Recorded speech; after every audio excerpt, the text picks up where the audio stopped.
नमस्कार दोस्तों, मैं पंकज साहू पंडित रविशंकर शुक्ल यूनिवर्सिटी का एक होनहार छात्र जो अभी सेकंड सेमेस्टर में हूँ। और अब अभी हम पीवाईक्यू सॉल्व करने वाले हैं प्रीवियस ईयर की, जो कि बहुत इम्पोर्टेंट है। आपको तो पता ही होगा कि पीवाईक्यू आते ही हैं भाई, तो वही हम देखने जा रहे हैं। तो सबसे पहला पीवाईक्यू क्वेश्चन नंबर 1 है कि मेन कॉज क्या है मेल माइग्रेशन का इंडिया में। तो सबसे पहला तो देखो मैरिज, पहले हम वर्क एंड एम्प्लॉयमेंट देखते हैं। तो work and employment main cause है मेल माइग्रेशन का इंडिया में, क्योंकि जो मेल्स लोग हैं वो काम। तो हम क्वेश्चन नंबर 1 देख रहे थे, जो कि है main cause of male migration in India. तो इसके जो हमारे ऑप्शंस क्या क्या हैं, work and employment, marriage, education, business. जिसका राइट आंसर हमारा work and employ work and work and employment होगा। क्यों? क्योंकि जो हमारी मेल पॉपुलेशन है वो क्या एक जगह से दूसरी जगह माइग्रेट करती है जॉब जॉब की तलाश में। क्योंकि हमने देखा, अगर रूरल एरिया में भी देखें तो जो जॉब की जो अपॉर्चुनिटी है वो बहुत लिमिटेड है, और हैं भी तो कम वेजेस हमें क्या मिलते हैं। पर अब वही जो मेल है, अगर पढ़ा लिखा है और गाँव में काम नहीं मिल पा रहा है, तो वो क्या दूसरी सिटी मूव करता है। तो इसलिए हम बोल सकते हैं वर्क एंड एम्प्लॉयमेंट के लिए जो मेल माइग्रेशन है वो ज़्यादा जाता है। हाँ, तो बोल सकते हैं in search of better economic opportunities के लिए जो मेल है वो माइग्रेट करता है। ठीक है। और लाइवलीहुड भी इम्प्रूव होता है। तो हिंदी में भी अगर हम देखें तो भारत में पुरुष प्रवासन का मुख्य वजह क्या है? काम एंड रोजगार। ठीक है। अब हम आते हैं नेक्स्ट क्वेश्चन पे, जो कि है arrange the following million plus cities according to the size of population as per as 2011 census. अब इसमें देखो 2011 सेंसस क्यों बोला गया, क्योंकि उसके बाद तो सेंसस ही नहीं हुआ हमारे भारत में, ये भी बढ़िया चीज़ है। तो देखो 211 में सेंसस हुआ था, उसका अकॉर्डिंग मिलियन मिलियन बोले तो मिलियन प्लस सिटीज़। तो सबसे पहला आता है हमारा मुंबई। मुंबई में सबसे ज़्यादा जो हमारे क्या पॉपुलेशन है। ठीक है। फिर उसके बाद आता है दिल्ली। ठीक है। फिर आता है कोलकाता। फिर आता है चेन्नई। तो A C A B D C A B D. तो राइट ऑप्शन क्या होगा? Third number. ओके। तो हिंदी में भी देख लेते हैं। निम्नलिखित 10 लाख से ज़्यादा जनसंख्या वाले शहरों को 2011 जनगणना के आधार पर घटते क्रम में, घटते बोला, ठीक है, घटते मतलब डिसेंडिंग ऑर्डर, सबसे ज़्यादा जिसका होगा, फिर जो सबसे जिसकी कम पॉपुलेशन वो लास्ट में आएगा। तो ये असेंडिंग डिसेंडिंग का आप अच्छे से ध्यान रखिएगा। ठीक है, क्वेश्चंस में कि असेंडिंग पूछा है कि डिसेंडिंग पूछ रहा है। तो इसका ऑप्शन क्या है? थर्ड नंबर सही है। ठीक है। फिर हम आते हैं क्वेश्चन नंबर थर्ड में। तो इसमें पूछा जा रहा है कि कौन सा पुश फैक्टर नहीं है माइग्रेशन के लिए। पुश फैक्टर क्या होता है? कंडीशंस। ठीक है, जो लोगों को क्या माइग्रेट करने में क्या बोल सकते, देखो, conditions that force people to leave their homes and migrate to another place. तो पुश फैक्टर हम बोल सकते हैं, push factor is following is not a push factor for migration. Push factor अपना क्या नहीं है इसमें? Peace and stability. अब पीस देखो, अब पुश फैक्टर बोले तो जैसे हम रूरल एरिया में रह रहे हैं, तो अगर हमारे पास अगर कोई समझो राम नाम का व्यक्ति है, अगर उसके पास काम नहीं है तो वो क्या वो दूसरी जगह मूव करेगा। क्यों? अनएम्प्लॉयमेंट है तो वो क्या दूसरी जगह मूव करेगा। तो अनएम्प्लॉयमेंट क्या है? पुश फैक्टर है। नेचुरल डिजास्टर, अगर राम के गांव में कोई नेचुरल डिजास्टर आ गया, फ्लड आ गया, ड्रॉट आ गया, तो वो क्या दूसरी जगह मूव करेगा, माइग्रेट करेगा, जहाँ पर बेटर सुविधा रहेंगी वहाँ पर। ठीक है। पुअर लिविंग कंडीशंस, अगर राम हमारा बहुत गरीबी में जी रहा है और उसको अच्छा मौका मिल रहा है शहर में या दूसरे गांव में रहने का, तो भी वो क्या माइग्रेट करेगा। तो ये तीन हमारे जो अनएम्प्लॉयमेंट, ये तो सबसे बड़ा स्ट्रॉन्ग पुश फैक्टर है। ठीक है। नेचुरल डिजास्टर जैसे फ्लड, अर्थक्वेक, ड्रॉट क्या करते हैं? फोर्स करते हैं लोगों को रिलोकेट होने में। ठीक है। फिर पुअर लिविंग कंडीशन भी पुश फैक्टर है। पीस एंड स्टेबिलिटी, ये क्या है? पुश फैक्टर नहीं है। क्या है? पुश फैक्टर नहीं है। क्यों नहीं है भाई? अगर तुम गांव में अच्छी नेचर में रह रहे हो, शांति, तो तुम दूसरी जगह तो माइग्रेट नहीं करोगे ना भाई, कि जहाँ पर पीस कम रहे, स्टेबिलिटी।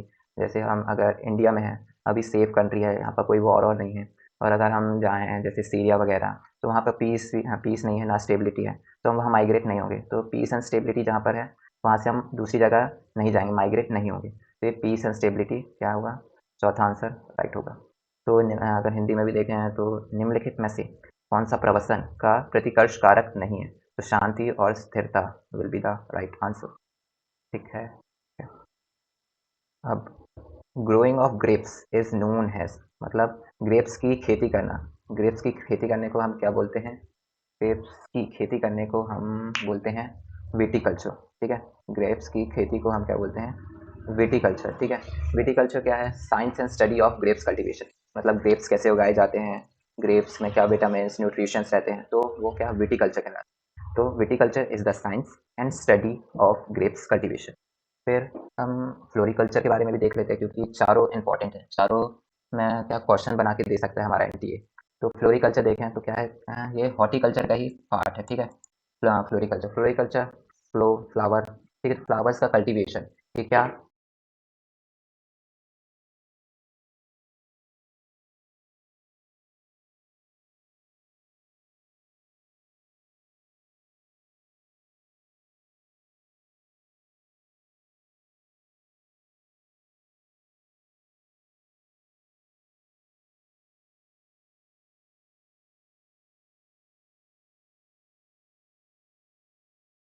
ठीक है, production of silk through the raising of silk worms, ठीक है।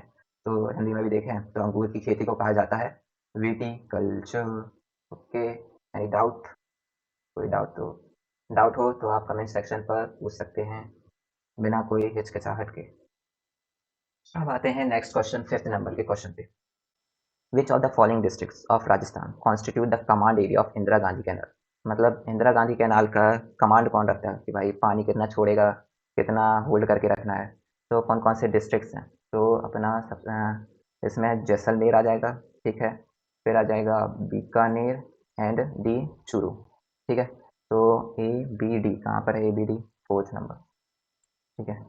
तो 4th नंबर रहा ये, ठीक है।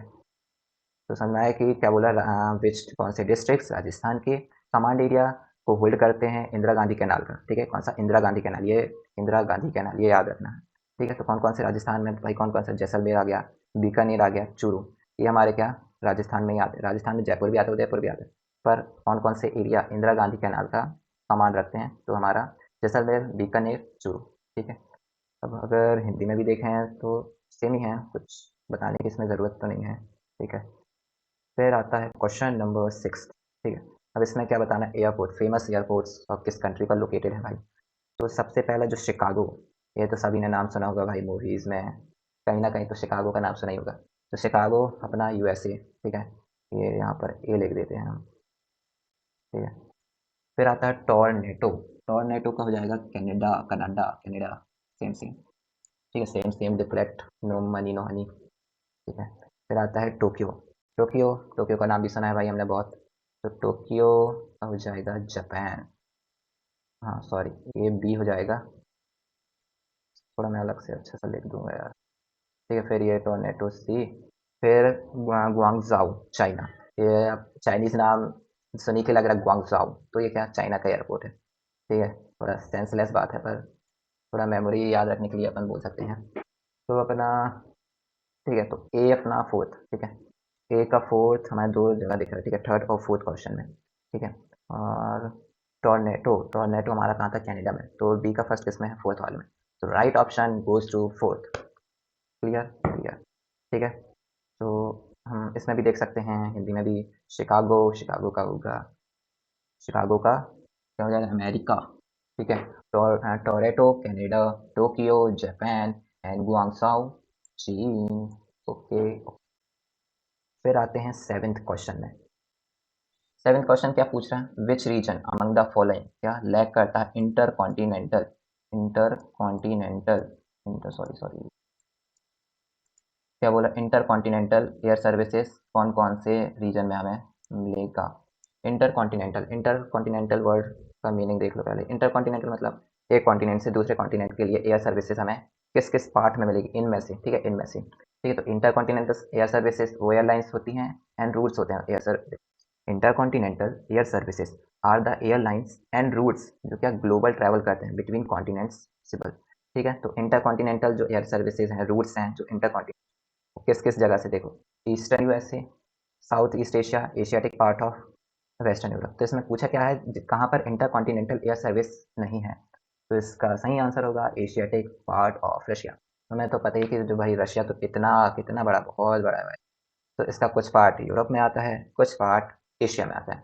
जो एशिया वाला पार्ट है ना रशिया का, तो वहाँ पे हमें क्या इंटर कॉन्टिनेंटल एयर सर्विसेज नहीं मिलती। इंटर कॉन्टिनेंटल एयर सर्विसेज मतलब एक कॉन्टिनेंट से दूसरे कॉन्टिनेंट के लिए रूट ही अवेलेबल नहीं है।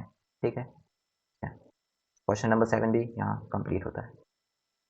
अब आगे बढ़ें, आगे बढ़ते हैं। अब आते हैं क्वेश्चन नंबर 8 में।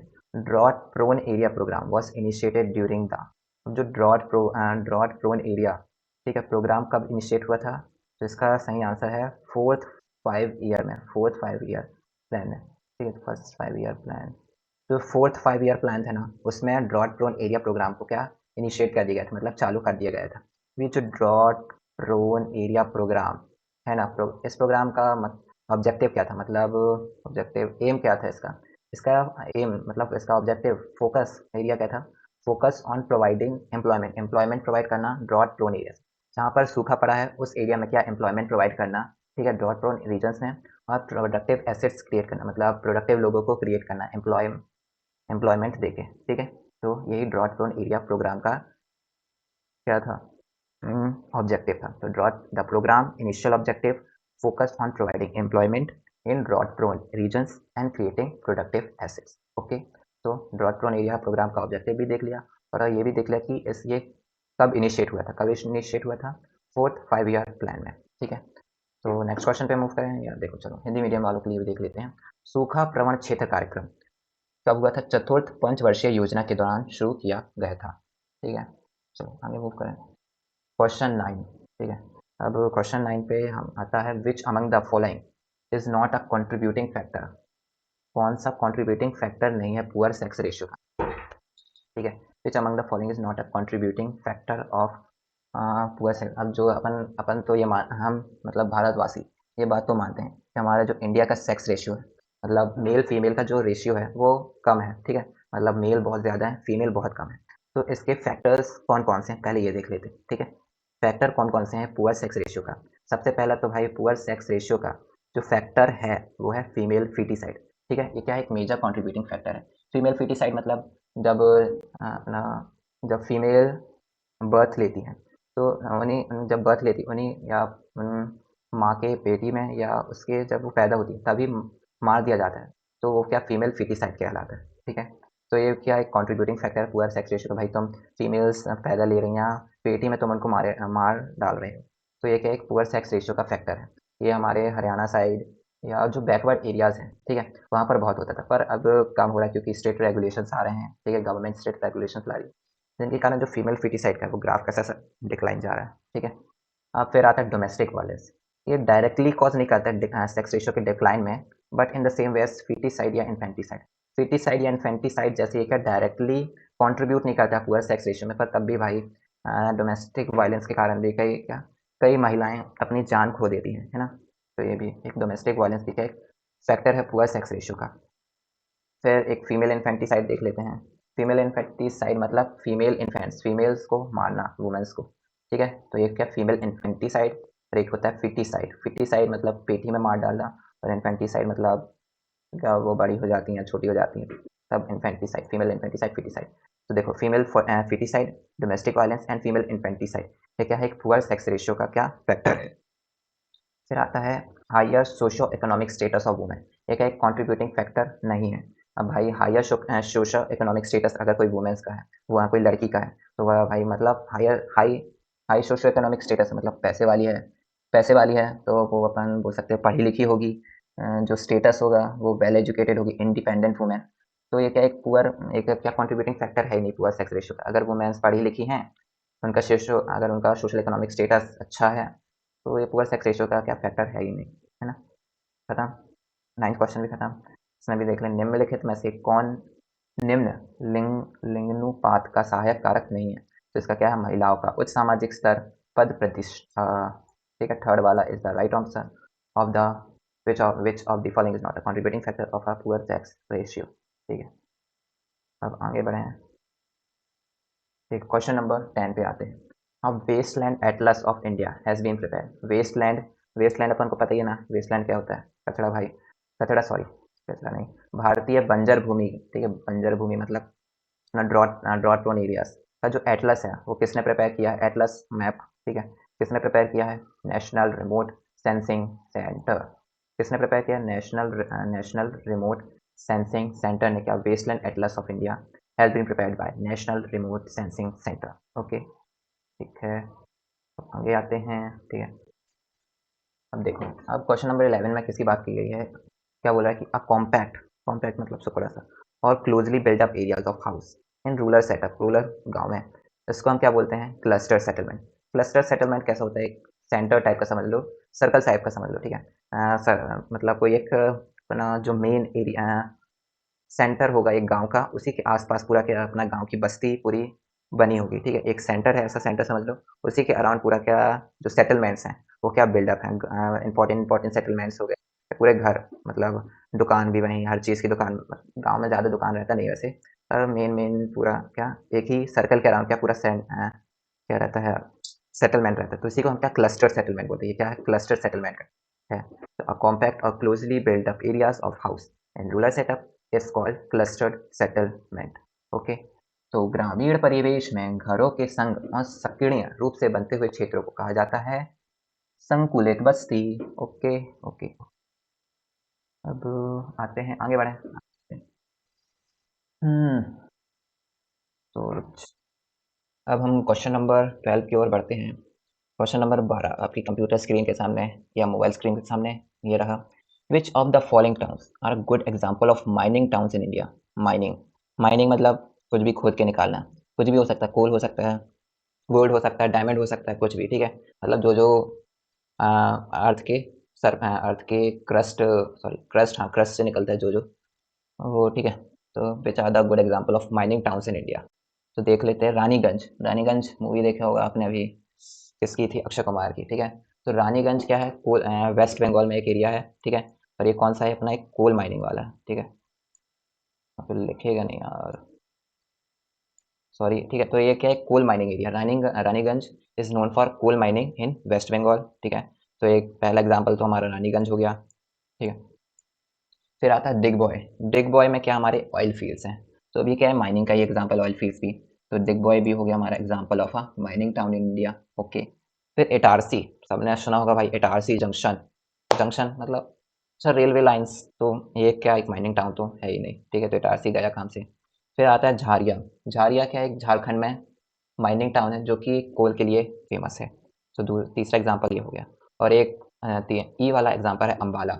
अम्बाला में क्या है? माइनिंग टाउन नहीं है, क्या है? एक मिलिट्री बेस है। अम्बाला में क्या है? Military base. तो देखो रानीगंज में हमारा हो गया कोल माइनिंग का। दिग्बॉय में हो गया, दिग्बॉय कहाँ पर है? असम पर है, जो कि फेमस है ऑयल फील्ड्स के लिए। इटारसी हमारा रेलवे जंक्शन है, ना कि माइनिंग टाउन है। फिर आता है चौथा झारिया, ठीक है। झारिया जो कि हमारा कहाँ पर है? झारखंड में। झारखंड को सब जानते होंगे, ठीक है। झारखंड माइनिंग टाउन, वो भी माइनिंग टाउन है, कोल का, कोल के लिए फेमस है। और पांचवा जो अम्बाला है वो क्या? हमारा मिलिट्री बेस है। तो ई और सी ऑप्शन तो एलिमिनेट हो गए। तो जो आंसर होगा ए बी डी, ठीक है, चौथा आंसर सही है। हिंदी में भी देख लेते हैं। निम्नलिखित में से कौन से शहर भारत के खनन शहरों के अच्छे उदाहरण हैं? तो रानीगंज, डिगबॉय एंड झरिया, ठीक है। आगे बढ़ते हैं, चलिए आगे बढ़ते हैं, आगे बढ़ते हैं, आगे बढ़ते हैं। कैसे चलो, कैसे कैसे 13 नंबर पे क्वेश्चन, क्वेश्चन नंबर 13 पे पहुंच गए हम अच्छे से, ठीक है। तो which of the following schools of human geography believed humans were greatly influenced by nature and they adapted to dictates of nature? ठीक है, क्या बोला जा रहा है?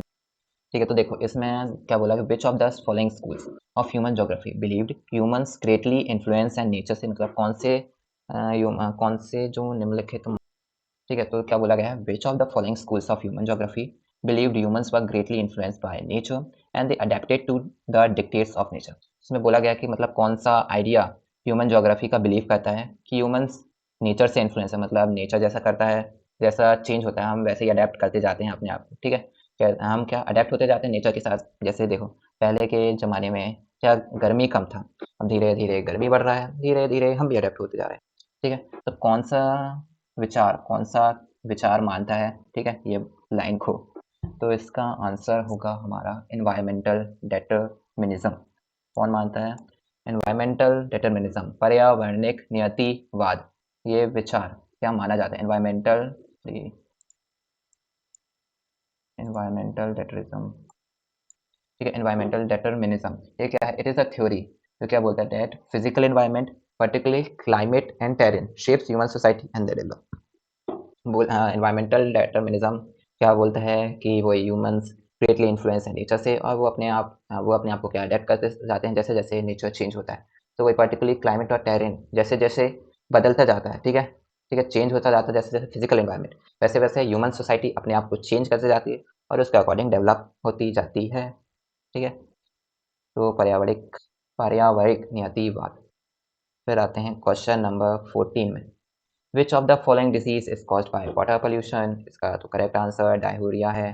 डायरिया, ठीक है, the correct answer is diarrhoea. It अभी ये क्या कंटेमिनेटेड वाटर से ये डिजीज होता है। ठीक है, क्वेश्चन नंबर 14 खत्म। ठीक है, अब 15 पे आते हैं।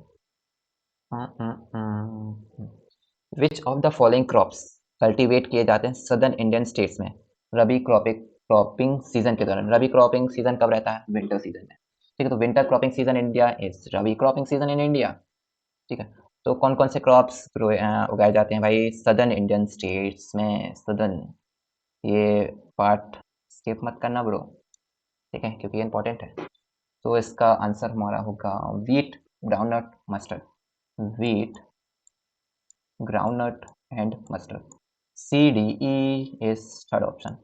ठीक है, तो देखो विच आर फॉलोइंग, तो wheat, groundnut and mustard are cultivated in southern Indian states during the rabi cropping season. Rabi cropping season means winter cropping season. In winter rabi season is there. Okay, Hindi वालों को देखें तो निम्नलिखित में से कौन से फसलें दक्षिणी भारत के राज्यों में रबी फसलों की अवधि के दौरान उगाए जाते हैं? तो गेहूं, मूंगफली एंड सरसों। सरसों, ठीक है। फिर आता है 16 नंबर का question, which of the following are examples of entrepot? Entrepot, इसका मीनिंग देख लेते हैं भाई, क्योंकि देखो हमें क्या आंसर आंसर बस तो देखना नहीं है, हमें क्या क्वेश्चंस भी देखना है। मतलब क्वेश्चंस में अगर कोई टर्म आ रहा है तो उस टर्म को भी हमें क्या समझना है, क्योंकि अगर नहीं समझेंगे तो गुड़ गोबर हो जाएगा ना भाई। इसलिए हम क्या इंट्रेपोर्ट्स समझते हैं। ठीक है, इंट्रेपोर्ट्स क्या होते हैं? इंट्रेपोर्ट्स क्या है? एक ट्रेडिंग हब होता है जहाँ पे गुड्स बाहर से इम्पोर्ट होते हैं। ठीक है, ठीक है। पोर्ट्स जैसे हमारे ये समझ लो पोर्ट है। ठीक है, यहाँ यहाँ पर क्या है, बाहर से गुड्स क्या हो रहे हैं, इम्पोर्ट हो रहे हैं। ठीक है, इम्पोर्ट हो रहे हैं। ठीक है, एंड देन ये फिर क्या री एक्सपोर्ट भी हो जाते हैं। ठीक है, विथ एडेड वैल्यू, मतलब कुछ मनी वनी जैसे 50 रुपये का आ रहा है यहाँ से इम्पोर्ट होके, तो ये 70-80 रुपये है क्या, और चार्जेस लगा के, ठीक है, चार्जेस लगा के ये एक्सपोर्ट भी हो जाते हैं। इम्पोर्ट एक्सपोर्ट, द इंटरपोर्ट क्या है? एसेंशियली क्या, ट्रेडिंग हब्स। ठीक है, it is like a trading hub जहाँ पे गुड्स इम्पोर्ट होते हैं एंड फिर देन री एक्सपोर्ट होते हैं विथ एडेड वैल्यू। ठीक है, एडेड वैल्यू के साथ। तो ऐसे भाई कौन कौन से हमारे एग्जांपल्स हैं इंटरपोर्ट्स के? तो ये हमारा रोटरडैम, ठीक है, Aden and Rotterdam, Aden, sorry sorry sorry, इसका आंसर देखो, इसका एग्जांपल होगा रोटरडैम, ठीक है, सिंगापुर एंड कोपेनहेगन। कोपेनहेगन, ठीक है, ये हमारे क्या एग्जांपल्स होंगे एंट्रेपोर्ट्स के। ठीक है, तो निम्नलिखित में से कौन से एंट्रे बंदरगाह के उदाहरण हैं? तो रोटरडैम, सिंगापुर एंड कोपेनहेगन। ठीक है, तो अपन इसमें देखें बी डी ई, तो बी डी ई कहाँ मिलेगा? थर्ड नंबर पे। ठीक है, तो एंट्रीपोर्ट समझ में आया, एक बार समझ लेते हैं, क्योंकि भाई ये टर्म है, क्या पता कोई दूसरा ऐसा दे दे कि which of the following are not example of entrepots. तो एंट्रीपोर्ट्स हमें क्या पता होना चाहिए। तो एक बार और डेफिनेशन सुन लो भाई लोग। Entrepots are essentially trading hubs जहाँ पे goods are imported and then re exported often with added value. Okay, okay, no फिकर, नो टेंशन। ठीक है, अब आते हैं which of the following is example of cultural town. अब एक और टर्म आ गया भाई, इसको भी समझ लेते हैं, क्योंकि समझेंगे तभी पढ़ेंगे, आगे बढ़ेंगे। ठीक है, तो कल्चरल टाउन क्या होता है? एक टाउन या सिटी होता है जो ड्यू टू इट्स, हाँ, तो देखो कल्चरल टाउन क्या, एक टाउन या सिटी होता है जो कि क्या बहुत एक इंपॉर्टेंट जगह रहती है कोई रिलीजियस बिलीफ वाले लोगों के लिए। ठीक है, कल्चरल या रिलीजियसली क्या इंपॉर्टेंट प्लेस, इंपॉर्टेंट टाउन या सिटी, उसको हम क्या कल्चरल टाउन बोलेंगे। तो सबसे अच्छा एग्जांपल जो अपन ने सुना होगा हर जगह, मक्का। ठीक है, जो कि क्या होलीस्ट प्लेस है भाई, सिटी इस्लाम के लिए मक्का। ठीक है, मक्का मदीना हमने क्या 8th-9th की बुक में भी ना 8th की बुक में शायद पढ़ा है हमने, सोशल साइंस की बुक में, है ना? मक्का, ये क्या है? कल्चरल टाउन है, होलीएस्ट सिटी है इस्लाम की। तो which of the following is example of a cultural town? Mecca. ठीक है। कैनबेरा हमारा कहाँ पर है? ऑस्ट्रेलिया पे है। ठीक है। Washington USA America bro. And Amsterdam, ये थोड़ा पता नहीं, आप लोग बता दीजिएगा कमेंट सेक्शन में, थोड़ा कम नॉलेज है ना यार मेरे को, तो देख लीजिएगा। ठीक है, तो हमने देख लिया example of cultural town Mecca. फिर आते हैं क्वेश्चन नंबर 18 पर। Which cities are mainly responsible for polluting the river Ganga? ठीक है, गंगा को कौन मैला कर रहा है ना? गाना भी ना, गंगा तेरा पानी अमृत था, अब मैला हो चुका है गंगा। तो कौन कौन सी सिटीज रिस्पॉन्सिबल है ब्रो? तो सबसे पहला Kanpur, Allahabad and Varanasi. UP on the top. ठीक है, UP I love you meme सुना होगा आपने।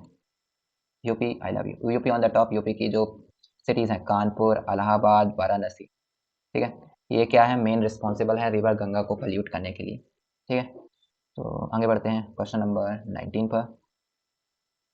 अब arrange the following countries in descending order of their ranks in human development index. अब जो ह्यूमन डेवलपमेंट इंडेक्स आई थी 2023 वाली, उसके अकॉर्डिंग हमें क्या, हमें डिसेंडिंग ऑर्डर में उनको रैंक करना। डिसेंडिंग ऑर्डर मतलब जो सबसे टॉप में होगा, ठीक है, वो आएगा, और जो सबसे लो रैंकिंग होगी उसकी, वो क्या पीछे आएगा। ठीक है, तो है ना, डिसेंडिंग ऑर्डर मतलब बड़े से छोटा, तो सबसे ज़्यादा जिसकी रैंकिंग होगी, ठीक है, वो सबसे पहले आएगा, और जिसकी सबसे कम रैंकिंग होगी वो सबसे नीचे आएगा। तो सबसे पहला तो चाइना भाई हमेशा टॉप करता है, चाइना का एचडीआई सबसे ऊपर, अच्छा है मतलब। ठीक है, फिर अच्छा है, ठीक है, चाइना का। फिर आता है श्रीलंका, बांग्लादेश, दैन इंडिया, मेरा भारत महान। ठीक है, तो इसका सही आंसर होगा चाइना। चाइना देखो, चाइना है अपना सी। सी दो ऑप्शन है, चाइना के बाद कौन था हमारा? Sri Lanka. C D first answer is the right option. Okay, तो निम्नलिखित देशों को उनके मानव विकास सूचक 2023 के रैंक के आधार पर घटते क्रम में व्यवस्थित करें, तो सबसे अच्छा चीन का, फिर श्रीलंका, फिर भूटान एंड देन बांग्लादेश। तो C D, C D, C D, C D है ना, सी डी, फिर बी ई ए। ओके, आगे बढ़े, आगे बढ़ते हैं। Question number 20. In which country cooperative farming was the most successful experiment? Denmark. ठीक है, डेनमार्क में क्या, जो कोऑपरेटिव फार्मिंग है वो क्या सबसे सक्सेसफुल एक्सपेरिमेंट है भाई। ठीक है, डेनमार्क में cooperative farming was the most successful experiment. Hindi में भी देख लेते हैं। निम्नलिखित में से किस देश में सहकारी कृषि का सबसे सफल परीक्षण हुआ है? डेनमार्क में हुआ है। फिर rural settlements are characterized by people predominantly engaged in. अब हमने गांव, गांव कोई भी माइंड में सोचता है तो क्या इमेजिनेशन में आता है? हमारा खेती, खेत। तो खेत, खेती करना मतलब एग्रीकल्चर, क्या एक प्राइमरी एक्टिविटी के अंतर्गत अंडर में आता है। ठीक है, तो हम बोल सकते हैं जो rural settlements are characterized by people predominantly engaged किसमें? प्राइमरी एक्टिविटीज़ में है। एग्रीकल्चर बोल दो, फिशिंग, ये भी हमारा क्या प्राइमरी एक्टिविटीज़ में है। ठीक है, तो ये क्या प्राइमरी एक्टिविटीज़ में आता है। ठीक है, तो गांव में ज़्यादातर लोग क्या प्राइमरी एक्टिविटीज़ में एंगेज्ड रहते हैं। फिर आता है secondary activity, tertiary activity and quaternary activities. ठीक है, और शहर में ज़्यादातर लोग क्या सर्विस सेक्टर मतलब टर्शरी एक्टिविटीज़ में ही रहते हैं, है ना। Tertiary activities and secondary activities क्या प्रीडोमिनेटली हमारा अर्बन सेटलमेंट्स में बोल सकते हैं। फिर आगे आए, विच among the following is a not example of medieval town. कौन सा इनमें से मेडिवियल टाउन नहीं है? Prayagraj not a medieval town. अब ये याद करने वाली चीज़ है तो इसको हम समझा तो नहीं पाऊंगा। ठीक है, तो प्रयागराज बोल दो, बोल देते हैं। ठीक है, फिर आता है क्वेश्चन नंबर 23। अब ट्रेड बिटवीन टू कंट्रीज, उसको हम क्या बोलेंगे? International trade. दो कंट्रीज के बीच में जो ट्रेड हो रहा है मतलब व्यवसाय, व्यापार। तो हम जैसे चाइना से हम लार्ज नंबर में क्या टॉयज इंपोर्ट करते हैं, है ना। तो ये क्या ट्रेड है एक कंट्री का दूसरे कंट्री के। ठीक है, तो trade between two countries is termed as international trade. तो दो देशों के मध्य व्यापार को कहा जाता है अंतरराष्ट्रीय व्यापार। हिंदी में भी देख लिया। तो अब आते हैं, what we call to the industries that does not depend on any specific type of raw material। ठीक है, क्या बोला गया? बोल रहे हैं कि कौन सी ऐसी इंडस्ट्रीज हैं जो क्या कोई भी टाइप का रॉ मटेरियल पे डिपेंड नहीं करती। तो ये हमारा फूड लूज इंडस्ट्रीज हैं। फूड लूज इंडस्ट्रीज ऐसी इंडस्ट्रीज हैं जहाँ पे रॉ मटेरियल की ज़रूरत ही नहीं है, जहाँ पे क्या रॉ मटेरियल की ज़रूरत नहीं है। ठीक है, बाकी कॉटेज इंडस्ट्री में कॉटन की ज़रूरत है, स्मॉल स्केल इंडस्ट्रीज़ में भी ज़रूरत है, कंज्यूमर गुड्स इंडस्ट्रीज़ में। और जो फूड लूस इंडस्ट्रीज़ हैं उनमें क्या रॉ मटेरियल की ज़रूरत ही नहीं किसी भी टाइप की। फूड लॉस इंडस्ट्रीज़ का एग्जांपल अपन दे सकते हैं आईटी सर्विसेज, है ना? जो आईटी डिपार्टमेंट, सॉफ्टवेयर इंजीनियर्स, है ना? कॉल सेंटर्स, फाइनेंशियल सर्विसेज, ये क्या इनमें रॉ मटेरियल की ज़रूरत तो नहीं है। ठीक है, तो ये ऐसी इंडस्ट्रीज़ हैं जहाँ पे क्या है, कोई टाइप का रॉ मटेरियल की ज़रूरत नहीं है। ठीक है। फिर आता है भाई, which among the following canal connects the great lake of North America to form an inland waterways. Inland अंदर से, ठीक है। तो Soo Canal and Welland Canal क्या एग्जांपल है हमारा कैनाल का, जो कनेक्ट करके रखता है ग्रेट नॉर्थ अमेरिका की ग्रेट लेक को, ठीक है, to form an inland waterways of the following. कौन सा? Soo Canal and Welland Canal. फिर आगे बढ़ें, आगे बढ़ते हैं। Question number 26 on the computer screen. Match list 1 A list 2। अब शिफ्टिंग कल्टीवेशन मतलब अब अलग अलग कंट्रीज़ में अलग अलग शिफ्टिंग कल्टीवेशंस थे, ठीक है, मतलब अलग अलग नाम थे, लोकल नेम अलग अलग थे ना। शिफ्टिंग कल्टीवेशन ही का क्या अलग अलग नेम थे अलग अलग कंट्री में। तो सबसे पहले तो भाई सबको झूम झूम कल्टीवेशन तो सबको याद होगा भाई, बचपन से हम पढ़ते आ रहे हैं। इंडिया का है भाई ये तो। डी का सेकंड कहाँ पर है? दो जगह है, ठीक है। इसके बाद आते हैं चीना। चीना जो है वो क्या है, श्रीलंका का शिफ्टिंग कल्टीवेशन का नाम है चीना, ठीक है। सी का फोर्थ कहाँ पे? थर्ड नंबर पे। तो third number will be the right answer. तो देखो लिडेंग इज द शिफ्ट, लिडेंग क्या कौन सी कंट्री का शिफ्टिंग कल्टीवेशन का नाम है? अपना इंडोनेशिया। सामराई थाईलैंड, चीना श्रीलंका, एंड झूम झूम बराबर झूम झूम इंडिया। ओके, ठीक है। अब हिंदी में भी देख लेते हैं। स्थानार्थी कृषि का स्थानीय नाम, देश क्षेत्र। फिर आते हैं क्वेश्चन नंबर 27, ठीक है। तो देखो द स्वच्छ भारत मिशन काय का पार्ट है? Is a part of a urban renewal mission. Urban renewal mission का पार्ट है स्वच्छ भारत मिशन। स्वच्छ Bharat mission is a part of urban renewal mission. Renewal mission का पार्ट क्या है? स्वच्छ भारत मिशन, ठीक है। मतलब स्वच्छ भारत किसके अंडर में आता है? अर्बन रिन्यूअल मिशन के अंडर में आता है। फिर द लास्ट क्वेश्चन, सबको ताली भाई कि आप लास्ट तक टिके हुए हैं। लास्ट तक टिके हुए हैं तो चैनल को सब्सक्राइब कर दीजिए, लाइक कर दीजिए, और अच्छा लगे या ना लगे तो कमेंट में बता देना। मेरा फर्स्ट टाइम है ये पढ़ाने का, ठीक है। तो अच्छा ना लगे तो बताइएगा, तो मैं सुधारूंगा भाई थोड़ा। और अगर मौका मिला दूसरा तो अच्छा सुधरा हुआ पंकज मिलेगा आपको, ठीक है। तो देख लेते क्वेश्चन नंबर 28। तो ऑयल रिफाइनरीज और वो कौन से स्टेट में है? ठीक है, तो बरौनी। बरौनी ऑयल रिफाइनरी हमारा कहाँ पे? बिहार पे, ठीक है। बिहार। बिहार भी बहुत अच्छा स्टेट है, ठीक है। फिर नुमालीगढ़। नुमालीगढ़ कहाँ पर है? असम में है भाई। फिर आता है कोयली। कोयली कहाँ पर है? गुजरात पे। और टटीपका। टटीपका कहाँ पर है? आंध्र प्रदेश में। तो बरौनी का बिहार ए का थर्ड सभी में है। नुमालीगढ़ बी का फर्स्ट नहीं है, ये तो गड़बड़ हो गया। नुमालीगढ़ बी का सेकंड, हाँ हाँ, सॉरी, ठीक है। बी का सेकंड ये रहा, है ना। फिर सी का कोयली। कोयली का है अपना फोर्थ, गुजरात, ठीक है। और डी का फर्स्ट, तो ऑप्शन नंबर फोर्थ क्या है? Right answer. अब बाकी सब क्वेश्चंस तो ख़त्म हो गए हैं। अब आप लास्ट तक हैं तो अपना एक्सपीरियंस बताइएगा मेरे से पढ़ने का, क्योंकि फर्स्ट टाइम पढ़ा रहा हूँ। थोड़ा थोड़ा नहीं, बहुत नर्वस भी हूँ। अब क्या कर सकते हैं, दोस्त का हेल्प भी करना ज़रूरी है ना भाई, ठीक है। तो अगर अच्छा पढ़ाया हूँ या ना पढ़ाया तो भी कमेंट सेक्शन में ज़रूर बताइएगा, ठीक है। और क्या अगर क्या सुधारना है मेरे को, ठीक है, वो भी बताइएगा। बाकी thank you. Right app star को सब्सक्राइब कर दीजिए, घंटी बटन दबा दीजिए। बाकी thank you, all the best आपका एनसीटी एग्ज़ाम के लिए। अच्छे से दीजिएगा। कोई उतना हमारे पिछले साल तो उतना कंपटीशन नहीं था, पर अभी बोल रहे हैं कंपटीशन होगा, तो अच्छे से प्रिपेयर कीजिए, अच्छा स्कूल लाइए। तो अच्छा स्कूल लाइए ताकि रिग्रेट ना हो आपको कि ये यूनिवर्सिटी का मौका छूट गया, ये वाला का छूट गया। इसलिए अच्छे से पढ़िए, लाइटली मत लीजिए कि अरे ऐसे एग्ज़ाम है निकल जाएगा, ठीक है। बाकी पढ़ते रहिए। Thank you, all the best.